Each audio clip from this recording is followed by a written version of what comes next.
Plot స్క్వేర్గా ఉండాలా, రెక్టాంగిల్గా ఉండాలా అంటే చాలామంది అడుగుతుంటారు, గురుగారు స్క్వేర్గా ఉండాలా, రెక్టాంగిల్గా ఉండాలా ప్లాటు, ఏది కొనుక్కుంటే బాగుంటుంది? మా ఫండమెంటల్ ప్రిన్సిపల్ ఏంటంటే స్క్వేర్గా అయినా ఉండాలి లేదా రెక్టాంగిల్గానే ఉండాలి. అంటే అన్ని మూలలు కరెక్ట్గా ఉండాలి, ఏది పెరగకుండా ఉండాలి. అయితే రెక్టాంగిల్ అయినా పర్వాలేదు, స్క్వేర్ అయినా పర్వాలేదు, ఇటు వచ్చి మొత్తం 360 డిగ్రీస్ ఉండాలి.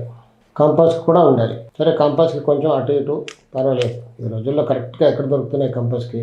కొన్ని చోట్ల దిక్కుముడుగా ఏర్పడిన ప్లాట్లు కూడా కనబడుతున్నాయి. వాటికి కట్టుకునే పద్ధతి కొంచెం డిఫరెంట్గా ఉంటుంది. అలా కట్టుకుంటే బాగుంటుంది.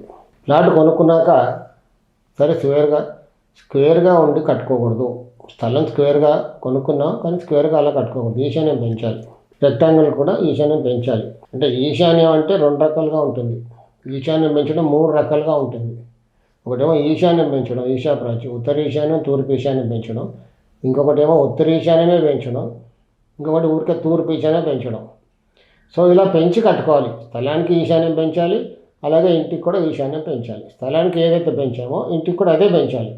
కానీ అలా స్క్వేర్గా కొనుక్కున్నాం, స్క్వేర్గా కట్టుకోకూడదు. రెక్టాంగిల్గా కొనుక్కున్నాం, రెక్టాంగిల్గా ఇల్లు కట్టుకోకూడదు.